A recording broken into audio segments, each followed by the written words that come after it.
Vamos a tocar el tema de ciclo monofásico y amenorrea, que es lo que en este momento nos toca evidenciar acerca de lo que son las alteraciones en detrimento de las menstruaciones, como han visto anteriormente, al revés de lo que es la hemorragia. Normalmente los ciclos fisiológicos en las edades reproductivas son dos, el bifásico y el trifásico. El ovario produce estradiol en la primera fase del ciclo, madurando los folículos y prolifera el endometrio. Después de la ovulación, el cuerpo lúteo empieza a secretar la segunda hormona en la segunda fase, que es la progesterona, la cual va a provocar la transformación secretoria del endometrio y en consecuencia favorece la implantación de un óvulo en caso de que éste sea fecundado. Y al terminar el ciclo, si es que no hay un embarazo, entonces el catamenio se presenta a consecuencia de la deprivación de los estrógenos y la progesterona. Por el contrario, el ciclo trifásico es el éxito de la función reproductiva que se inicia con la fecundación del óvulo, la transformación de este óvulo en blastocisto y su implantación en el endometrio. Y en este momento, al convertirse en el ciclo trifásico, comienza la tercera hormona a ser producida por el trofoblasto, que es la hormona gonotrofina coriónica. Y esta entonces va a durar esta secreción de las tres hormonas, estrógenos, progesterona y gonotrofina, durante todo el parto, durante todo el embarazo y termina en el momento del parto y el alumbramiento. Por el contrario, el ciclo monofásico es un ciclo que muestra la falta de desarrollo y de la maduración de los folículos ováricos, por lo tanto, no existe el folículo preovulatorio de De Graaf y en consecuencia hay anovulación. Lógicamente, si hay anovulación, no se va a producir progesterona en cantidad adecuada y tampoco va a lograrse embarazo, ¿no? El origen del ciclo monofásico es hipotalámico, hipoficiario o gonadal. Y como ya hemos hablado de ciclos, estamos hablando de que la mujer ya ha tenido menstruaciones previamente y lógicamente vamos a tener que pensar de que estos ciclos que ha tenido la mujer pueden tener duración variable. Pueden ser más cortos, pueden ser de duración relativamente regular o pueden estar prolongados inclusive hasta llegar a la amenorrea, que es el tema que nos va a ocupar a continuación. El sangrado en el ciclo monofásico se produce por deprivación de los estrógenos, una metrorragia deprivativa de estrógenos fundamentalmente, o por el contrario, cuando el endometrio se estimula a un nivel tan elevado en el cual la producción estrogénica no lo puede sostener, entonces esta hiperplasia se descama a pesar de la presencia de los estrógenos.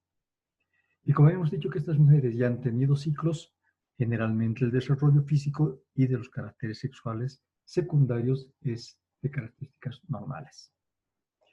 El diagnóstico lo vamos a hacer de la misma manera que enfrentamos las amenorreas. Vamos a hacer dosificaciones hormonales de FSH, LH, prolactina, estradiol, progesterona. Haremos las pruebas terapéuticas administrando progesterona. Si esta falla, haremos la de estrógeno y progesterona. Y si esta aún es insuficiente, haremos la de gonotrofinas, estrógeno y progesterona. El tratamiento final, una vez que encontremos la causa que está determinando el ciclo monofásico, será la inducción de ovulación si la mujer está buscando una gestación, o por el contrario, le haremos una regulación del ciclo con un componente compuesto de estrógeno y progestágeno para que no tengamos problemas con la transformación secretoria.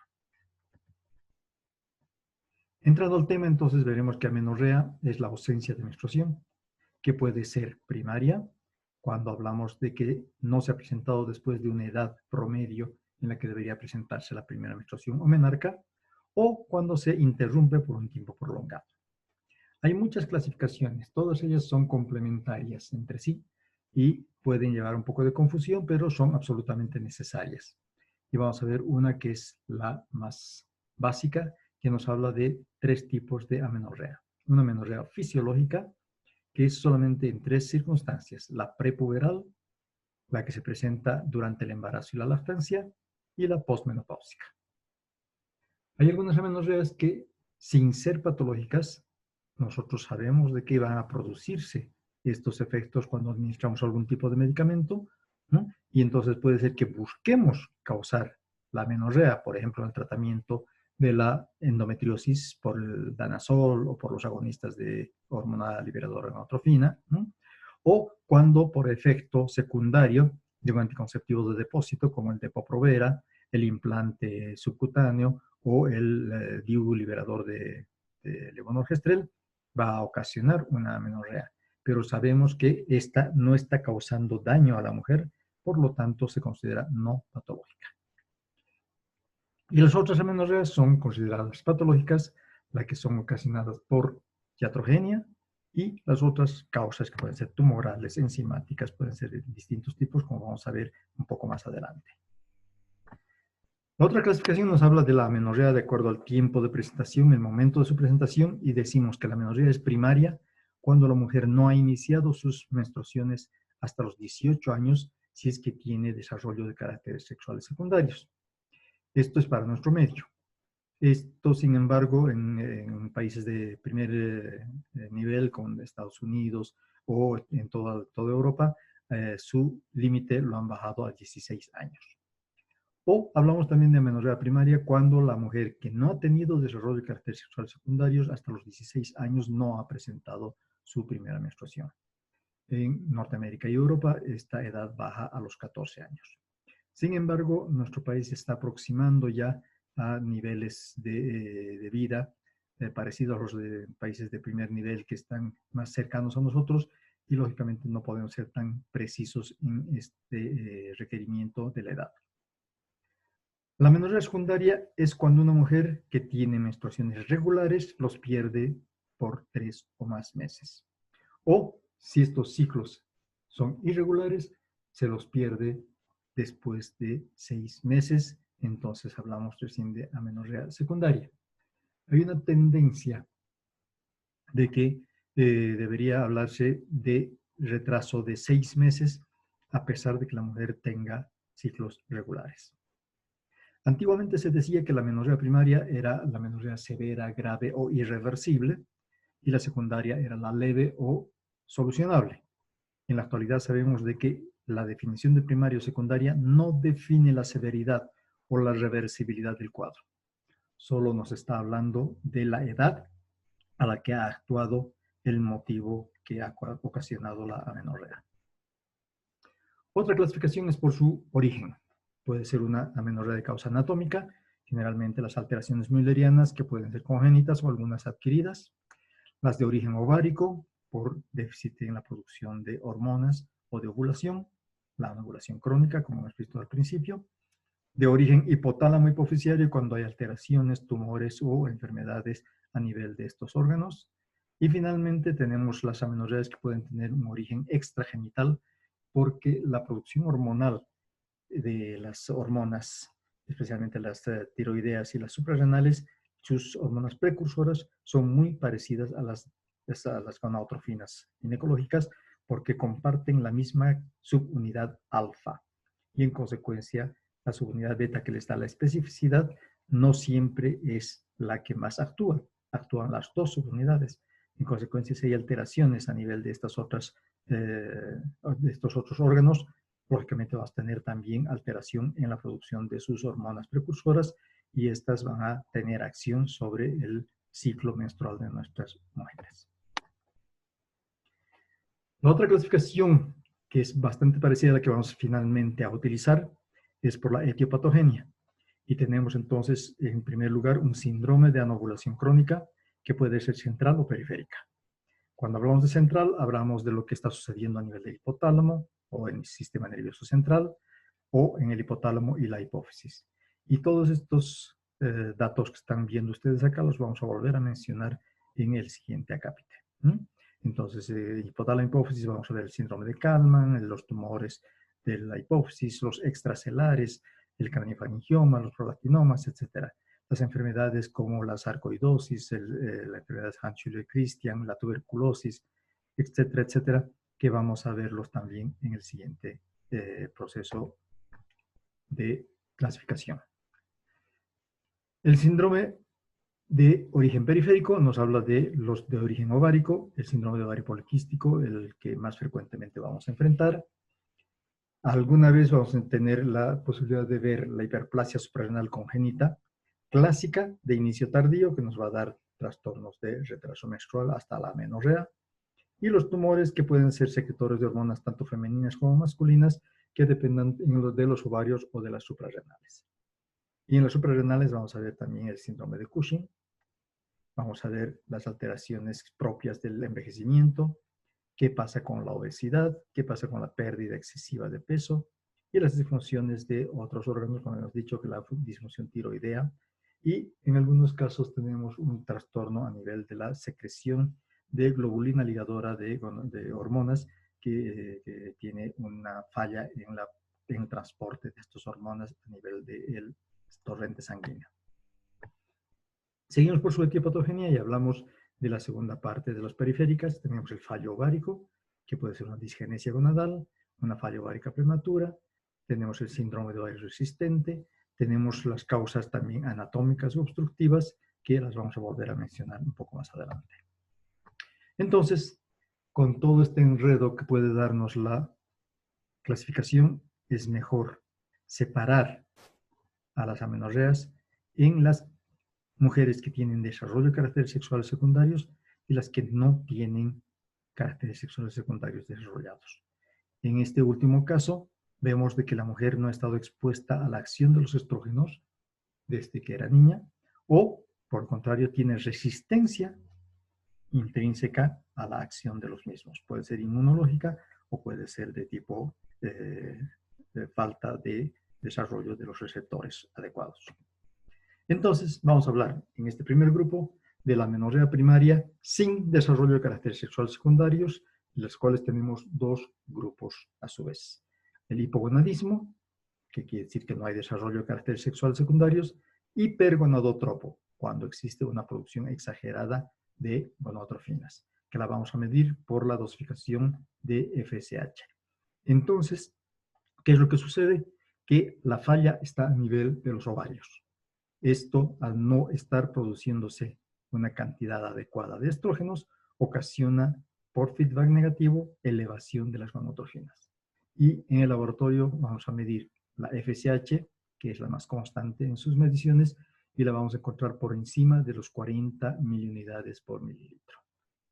30% de estas mujeres van a presentar anomalías genéticas. Y de hecho, una de las más frecuentes acá es la disgenesia gonadal, que está como su primer o más frecuente representante el síndrome de Turner.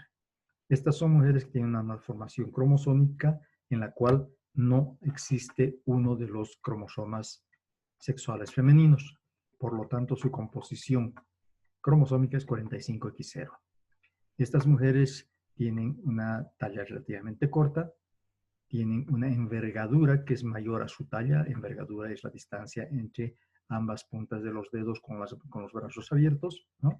Tenemos un tórax en escudo, presentan pterygium coli, tiene otros estigmas como las cefélides, cortación de aorta, etcétera, que les da un fenotipo muy clásico, como vamos a ver acá en este diagrama, en el cual vemos que en la composición cromosómica nos está faltando el segundo cromosoma X.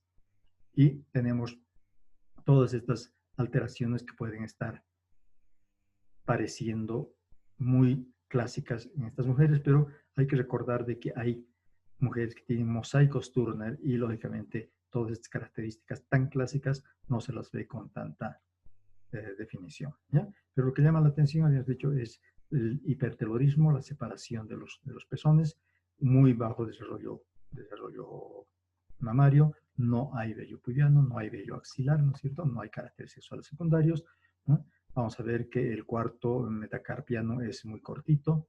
Vamos a ver de que hay una coartación de la aorta. Tenemos deformidades a nivel del codo. Los ovarios generalmente están rudimentarios o son solamente unas bandas gonadales.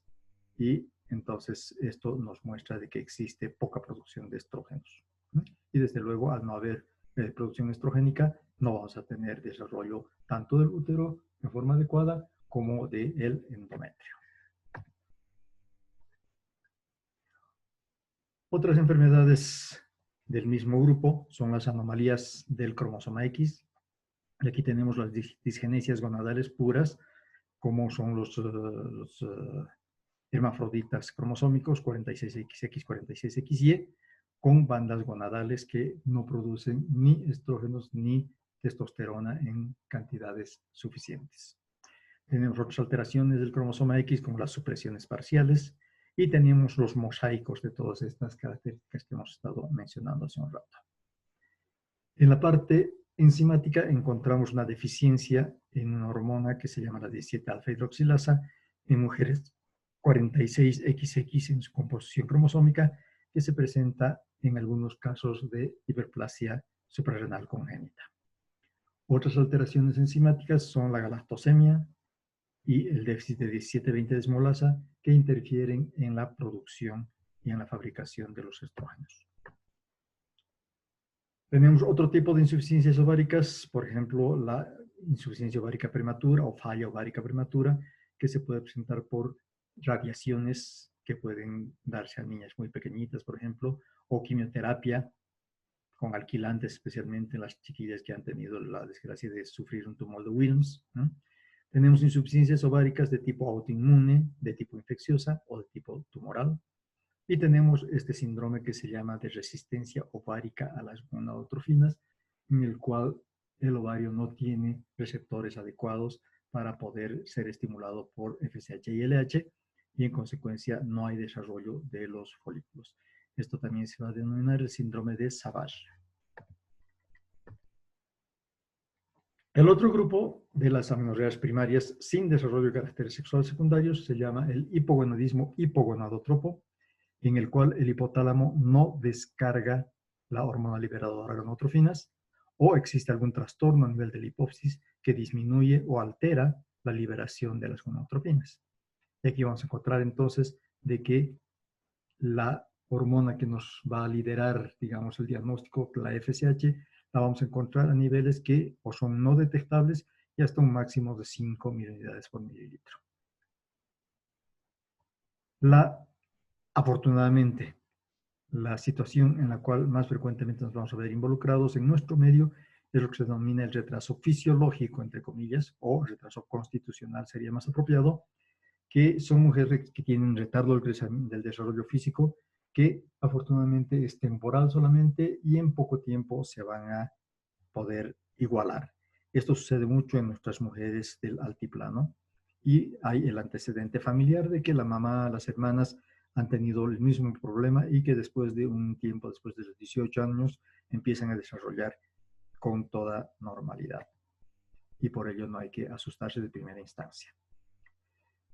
Otros síndromes que vamos a encontrar, característicos del hipogonadismo hipogonadotropo, son el síndrome de Kallmann, que se ha descrito tanto en varones como en mujeres. Son personas de talla suficiente, ¿no?, adecuada, en la cual vamos a encontrar una inadecuada producción pulsátil de la GnRH. Y tenemos una tríada que se caracteriza por anosmia, el hipogonadismo y la ceguera de colores. En la anatomía patológica de estas pacientes que tienen el síndrome de Kallmann se ha encontrado una agenesia del bulbo olfatorio y o también parte del quiasma óptico, precisamente la parte más superficial del quiasma por donde circulan las fibras que nos dan la visión de colores. Entonces, por ello que la tríada clásica está caracterizada por la falta de poder oler, el hipogonadismo y la ceguera de colores. Otros síndromes que están también más raros, muy difíciles de diagnosticar, son el síndrome de Prader, Labhart y Willi, que presentan pacientes obesas, de talla corta y de brazos y piernas muy cortitas, pero que tienen una proporción adecuada con respecto a toda la conformación y por eso no son enanos acondroplásicos. Es otra patología. El síndrome de Lawrence, Moon y Biddle, que presenta retinitis pigmentaria, polidactilia y desde luego la obesidad con hipogonadismo. Y el síndrome de Ruth, que nos habla de una talla baja, hipogonadismo, y lo que caracteriza este síndrome es la ictiosis, y son pacientes que muy frecuentemente tienen retraso mental. Aquí tenemos un diagrama para ver que en el síndrome de Kallmann vamos a encontrar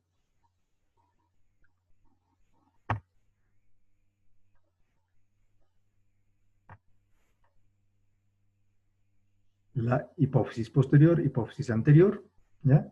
Tenemos aquí el canal por donde se va a liberar las hormonas que están producidas acá en el hipotálamo, y entonces la ausencia, la agenesia del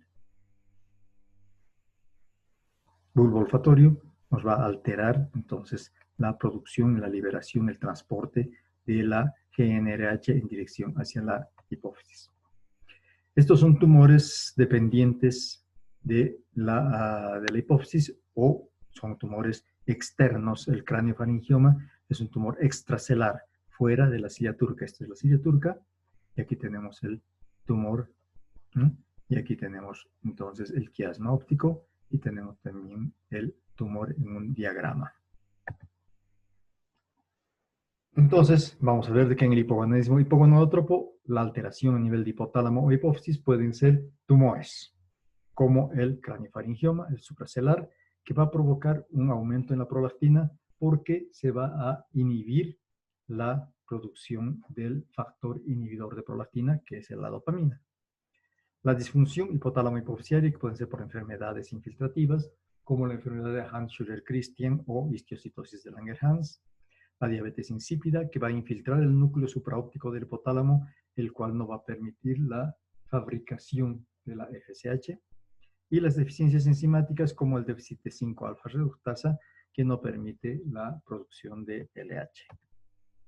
En este cuadro vemos también algunas otras alteraciones que vamos a ver en los hipogonadismos hipogonadotropos. Entonces, una vez más, síndrome de Kalman. Tenemos trastornos funcionales o destrucción anatómica de estructuras, como la tuberculosis, habíamos dicho. Las alteraciones en la hipófisis anterior, que pueden ser displasias septópticas y otras mutaciones. Los tumores, las infiltraciones, la radioterapia, etcétera, etcétera. Y finalmente tenemos algunas otras causas, como la nefropatía terminal en mujeres muy chiquitas, las hepatopatías severas, el cáncer, el SIDA y el síndrome de malabsorción, que pueden presentarse también en niñas muy pequeñas. El otro grupo grande es la amenorrea, que tiene desarrollo de caracteres sexuales secundarios. Y aquí vamos a ver la primera, la amenorrea eugonadotropa de causa no anatómica. Quiere decir que la producción de gonadotropinas es adecuada. Primero, debe descartarse un embarazo. Segundo, debemos averiguar qué es lo que está sucediendo con esta mujer, porque a pesar de que no es, no ha tenido su primera menstruación, hemos tenido nosotros pacientes que estaban ya embarazadas a pesar de no haber tenido toda su primera menstruación, pero ya tenían el desarrollo de caracteres sexuales secundarios como el de mama, como el de los vellos pubianos o axilares. Entonces tenemos también otras patologías en la cual tenemos que ver las insuficiencias ováricas, ya sean por trastorno genético, como habíamos visto anteriormente, pero que empiezan a desarrollarse recién en forma tardía, las iatrogenias, las radiaciones, la quimioterapia, las alteraciones autoinmunes, la galactosemia, ¿cierto? Vean ustedes que vamos repitiendo prácticamente lo mismo que en el caso de las mujeres que no tenían desarrollo de caracteres sexuales secundarios, solo que en este momento está presentándose después de que la mujer ya tuvo su desarrollo de caracteres sexuales secundarios y generalmente ya su menstruación. Y una vez más mencionamos el síndrome de Savage, es el cual los folículos ováricos no llegan a madurar. Y es la única condición en la que se acepta tomar una biopsia ovárica por laparoscopía. Otras lesiones no anatómicas son las de hipófisis e hipotálamo. Otra vez mencionamos los mismos: el craniofaringioma, el germinoma, el granuloma tuberculoso, el granuloma sarcoide, el quiste dermoide. Las lesiones a nivel de la hipófisis, los adenomas, ya sean funcionantes o no, los tumores productores de prolactina, los prolactinomas, la alteración en la función de la hormona reguladora de las suprarrenales, que nos va a dar un síndrome de Cushing, o una acromegalia por un adenoma hipofisiario. Tenemos el hipertiroidismo primario, que nos va a dar también una producción exagerada de hormonas que van a llevar a la amenorrea. Alteraciones ya prácticamente mecánicas podríamos indicar a nivel de la hipófisis, como el infarto, la extirpación quirúrgica o la extirpación radioterápica, ¿no? El síndrome de Sheehan, que es el panhipopituitarismo debido a una hemorragia puerperal, y la vasculitis diabética, que nos va a dar también una falla total a nivel de la hipófisis. La liberación de hormona liberadora de gonadotrofinas puede estar alterada en más o en menos. Cuando la tenemos disminuida, puede estar inhibida por la acción de los opioides endógenos. En este caso tenemos, por ejemplo, las mujeres que están con mucho dolor por cáncer o por alguna otra enfermedad crónica. Entonces, estos opioides endógenos, para que le ayuden a calmar un poco su dolor, pueden inhibir la producción de GnRH y causar amenorrea. La administración de corticotropina, la melatonina, la administración de ácido gamma-aminobutírico, que van a inhibir la producción, o por lo menos van a alterar la ciclicidad de la producción de la GnRH. Y la GnRH puede ser sobreestimulada por efectos de la administración de catecolaminas, de acetilcolina, del péptido vasoactivo intestinal, por la dopamina, por la serotonina. Estas dos últimas son dosis dependientes, en algunos casos la estimulan, en otros casos la inhiben. La anorexia nervosa es una enfermedad muy difícil de diagnosticar y más difícil de tratar. La pérdida de peso excesiva, por malnutrición, las pacientes que tienen pérdida de su menstruación por efecto de los ejercicios excesivos o estrés excesivo, especialmente las bailarinas de ballet, las atletas que por este ejercicio excesivo pueden ir necesidad de bajar de peso, mantener un peso muy bajo, entonces pierden la producción de GnRH y en consecuencia llegan a una amenorrea. Pero son mujeres que han tenido desarrollo de caracteres sexuales secundarios. Y mujeres muy desesperadas de poder embarazarse, a veces hacen un embarazo fantasma, la pseudociesis, que termina con una amenorrea sin ninguna otra causa. Otras enfermedades que alteran la liberación de hormona liberadora gonadotrofinas son las enfermedades crónicas, como habíamos visto en el cuadro anterior. También acá pueden producirse, después del desarrollo de estos caracteres sexuales, la diabetes, las nefropatías, las neumopatías severas, las enfermedades del riñón, del hígado, la enfermedad de Addison, las hiperprolactinemias que pueden presentarse en forma tardía, el hipotiroidismo, la obesidad, igual de que el exceso en la pérdida de peso. Vemos de que cuando un 75% de las mujeres tienen el peso, el 8.4% de ellas van a presentar una amenorrea. Otros trastornos hiperandrogénicos, el más representativo, el síndrome de ovario poliquístico, la enfermedad de Cushing, la hiperplasia suprarrenal congénita atenuada, los tumores, ya habíamos hablado también de ellos, de los ováricos, de los suprarrenales, que son productores tanto de andrógenos como de estrógenos. Los tumores de células de la granulosa a nivel del ovario, que es productor de estrógenos. Y finalmente tenemos otras que no podemos llegar a diagnosticar y que reconocemos que se habla de las idiopáticas. La amenorrea con caracteres secundarios desarrollados que tienen anomalías anatómicas, que generalmente lo más frecuente son los tabiques o las obstrucciones transversales completas del sistema de Müller. El más frecuente, afortunadamente, y muy fácil de solucionar es el himen imperforado. Tenemos los tabiques vaginales que pueden presentarse en diferentes niveles de la vagina. Y tenemos un síndrome muy desagradable que es el de Mayer, Rokitansky, Küster-Hauser, que presenta varios tipos y en ellos vamos a tener la agenesia, que puede comenzar con la parte superior de la vagina, el cuello uterino, o ir avanzando e ir produciéndose la falta de desarrollo del útero y finalmente terminando con las trompas, ¿no? Pero manteniendo la indemnidad del desarrollo de los ovarios.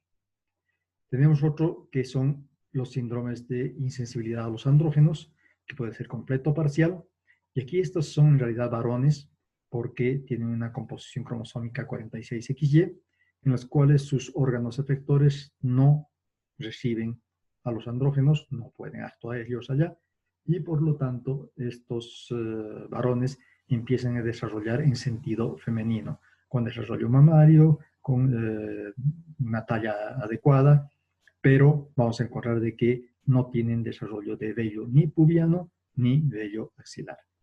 Por eso que los gringos les dicen hairless women, ¿no? Mujeres sin vello, ¿no? Otro trastorno que puede presentarse es el hermafroditismo verdadero, que son entonces mosaicos cromosómicos 46XX, 46XY, que desarrollan en sentido femenino. Tenemos un cuadro sumamente raro que es la ausencia congénita de endometrio solamente, y tenemos la ausencia patológica del endometrio en forma secundaria a un legrado o alguna infección que conforma el síndrome de Asherman. Aquí vemos entonces en un desarrollo normal como el útero está presente, la vagina, vejiga y recto, ¿no es cierto?, y los ovarios. Y en el síndrome de Mayer-Rokitansky-Küster-Hauser no se ha desarrollado completamente el útero, ¿no?, y no se desarrolla en forma adecuada el canal vaginal, ¿no?, pero los ovarios generalmente son normales. El síndrome de Morris habíamos dicho que son mujeres fenotípicamente bastante bien conformadas, solamente que no hay vello ni axilar ni pubiana. Este es un síndrome de Sherman, esta es la cavidad uterina normal en este diagrama, y estas son las cicatrices que van a obstruir, van a ocluir la cavidad endometrial. En una histerosalpingografía nosotros podemos ver aquí en esta parte un síndrome de Sherman parcial, en esta parte donde no hay la colección del contraste, ¿no?, que tiene un síndrome que es solamente parcial, afortunadamente, y que estas mujeres a veces pueden llegar a embarazarse sin ningún problema. ¿Cómo hacemos el diagnóstico de las amenorreas? Primero, habíamos dicho, descartar el embarazo. Segundo, dosificar las hormonas, la de la tiroides, las prolactinas, las FSH-LH, no hacer biopsia de ovarios en los hipergonadotropinos, hacer la dosificación de estradiol, de progesterona en algunos casos. Tenemos que hacer las pruebas clínicas con progesterona, estrógeno-progesterona o gonadotrofina, estrógeno-progesterona. Vamos a valorar la hipófisis y el hipotálamo mediante un examen neurológico, mediante un electroencefalograma, tomografía y resonancia magnética en el último de los casos. Y desde luego tenemos que, si tenemos sospecha de tumores, tienen que participar los neurocirujanos o los neurólogos en nuestro esquema diagnóstico. Hay que valorar los andrógenos para descartar los tumores suprarrenales o los ováricos, el síndrome de ovario poliquístico o el síndrome de Morris. Veremos un examen muy bien llevado en la historia clínica, una anamnesis que tiene que ir incluida hacia los antecedentes familiares para decir que tenemos diagnósticos parecidos en la familia, ¿no? Tenemos que ver si es que hay desarrollo de caracteres sexuales secundarios, ¿no? Y la exploración física precisamente nos va a mostrar cosas que nosotros habitualmente no examinamos. Hay que ver cómo está la proporción del desarrollo pondoestatural, hay que ver cómo está la estatura de las mujeres, si está más grande su envergadura con respecto a su estatura. Veremos cómo está el olfato, la visión, descartaremos una diabetes insípida. El examen clínico ginecológico debería ser mandatorio en muchos casos que mujeres que ya han tenido vida sexual. Se puede hacer por vía vaginal normal, que es sumamente útil. En niñas jóvenes o mujeres núbiles, vírgenes, se lo puede hacer por vía rectal, pero aún así es muy difícil en algunos casos, en las niñas especialmente, o en las mujeres que tienen algún tipo de retardo mental. Es muy difícil, y en muchas núbiles que aunque no tengan retardo mental se niegan a este examen, es muy difícil lograr este examen. Y entonces no queda más remedio, afortunadamente, que apelar a las técnicas de imagenología, que en la actualidad el ultrasonido nos ha ayudado muchísimo y nos ha aliviado en forma magistral la falta de examen pélvico en forma directa. La resonancia magnética en la actualidad está tomando una acción muy importante porque nos permite ver mejores proporciones que lo que nos muestra el ultrasonido.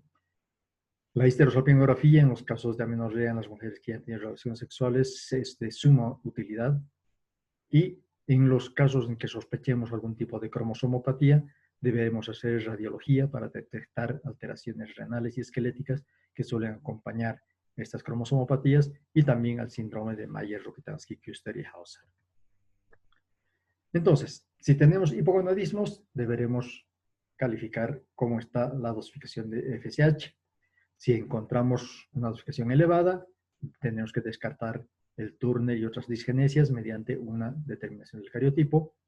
Cuando tenemos una hiperplasia suprarrenal congénita, que puede ser mortal si no se trata, vamos a encontrar un déficit de 17-alfa-hidroxilasa, en la cual el laboratorio nos va a mostrar una triada que nos muestra una progesterona elevada para una mujer no embarazada, mayor a 3 nanogramos por mililitro, una 17-hidroxiprogesterona disminuida a menos de 0.2 nanogramos y una desoxicorticosterona elevada.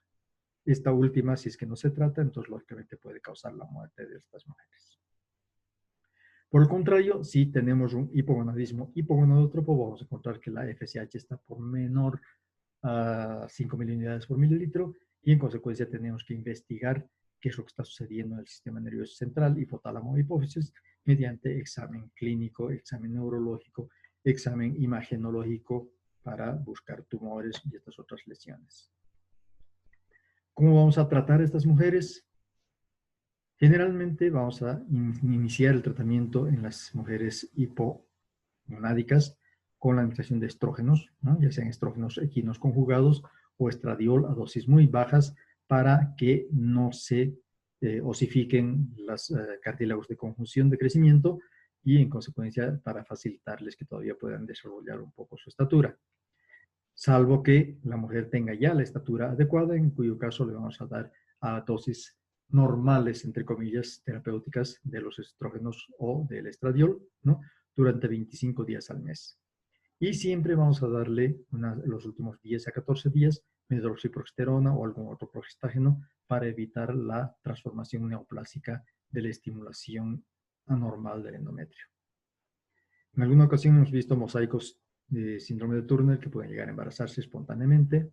Habíamos dicho de que el déficit de 17-alfa-hidroxilasa se puede tratar con corticoides, lo vamos a volver a mencionar un poco más adelante. Y hay que buscar las medidas etiológicas tratando de solucionar los problemas que hemos encontrado. Por ejemplo, los craneofaringiomas tienen que ser resecados quirúrgicamente, se hará radioterapia a los digerminomas, a los proactinomas pequeños les daremos bromocriptina o cabergolina, si son grandes tendrá que operarlos el neurocirujano. En toda paciente que tenga en su composición cromosómica un cromosoma Y o los mosaicos XY, tiene que extirparse las gónadas porque estas tienen la tendencia a convertirse en tumores malignos, disgerminomas, alrededor de los 18 años. En las anatomías anatómicas vamos a ver de que la incisión en X, el himen imperforado, la resección de los tabiques nos solucionan los problemas.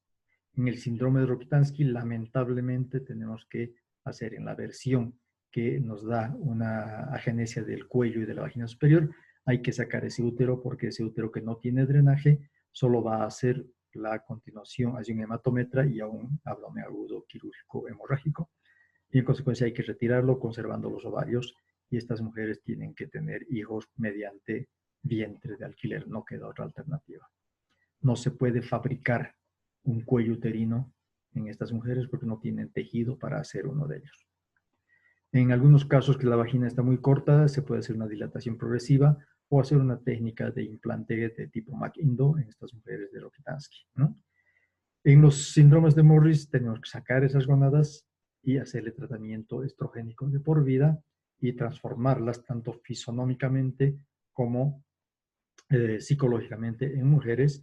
Y lógicamente, si es que no hay desarrollo de vagina, tendríamos que hacerles una vagina para que ellas puedan tener por lo menos la opción de tener una vida sexual lo más satisfactoria posible. En el síndrome de Asherman haremos la debridación de preferencia histeroscópica, pero si no tenemos histeroscopio, la haremos en forma tradicional. En otras enfermedades hay que tratar la causa subyacente, por ejemplo, el hipotiroidismo, el hipertiroidismo, las alteraciones de las suprarrenales, etcétera, tienen que ser tratadas con el endocrinólogo, con el especialista que pueda ayudarnos. En los pacientes que tienen hiperprolactinemia, cuando es funcional o son tumores muy pequeños, le daremos cabergolina o bromocriptina, y si son grandes los proactinomas, tienen que resecarse quirúrgicamente por vía transesfenoidal, y esto lo hace el neurocirujano. Y en la hiperplasia suprarrenal congénita atenuada, que tiene, habíamos dicho, un déficit de 17-alfa-hidroxilasa, tenemos que darles dexametasona en forma permanente, o una dosis de medio miligramo de dexametasona todos los días. En las insuficiencias ováricas le vamos a dar hormona sustitutiva combinada, estrógenos, progesterona. En el síndrome de Sheehan, que hemos dicho de que es un panhipopituitarismo, tenemos que darles todas las hormonas que faltan, todas las que no está produciendo la hipófisis, es decir, hormonas femeninas. Hay que darle corticoides, hay que darles hormonas tiroideas y hay que darle hormona antidiurética, ¿no? que es la DDP-ABP, ¿no? La de amino 8 de dextroarginina de vasopresina. En la mujer que tiene pseudociasis, en la mujer que tiene amenorrea de estrés, la psicoterapia nos va a ayudar. En la anorexia nervosa, tenemos que internar a la paciente y a tratarla con la ayuda del psicólogo, a veces del psiquiatra, del endocrinólogo, del internista, porque son mujeres muy difíciles de tratar y muchas de ellas terminan muriendo por inanición. El tratamiento de una evolución crónica o del síndrome de ovario poliquístico, generalmente lo vamos a ver después cuando nos toque este tema, pero como un pequeño flash vamos a indicar de que se va a dar progestágeno en la segunda fase del embarazo o se administrará una combinación de estrógenos y medroxprogesterona o de algún otro progestágeno en forma secuencial, ¿no? Es decir, una primera fase de solamente estrógenos para no inhibir la ovulación y la segunda fase de estrógeno y progestágeno para proteger al endometrio. Si la mujer deseara embarazarse y el problema está en falta de ovulación sin ninguna otra causa subyacente, haremos la inducción de ovulación para poder satisfacer sus expectativas y veremos que si la falla es ovárica, le daremos entonces citrato de clomifeno entre 50 a 200 miligramos por día durante 5 días a partir del tercer día del ciclo cada mes, ¿no?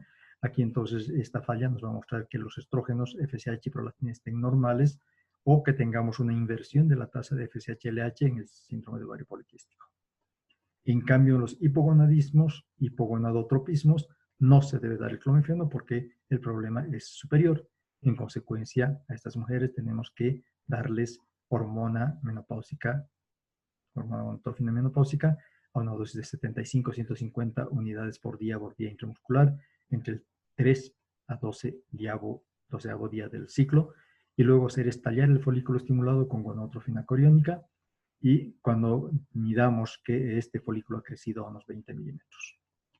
En la mujer que tiene hipófisis y ovario funcionante se le puede administrar GnRH pulsátil intravenosa o subcutánea cuando la falla es netamente de tipo hipotalámica.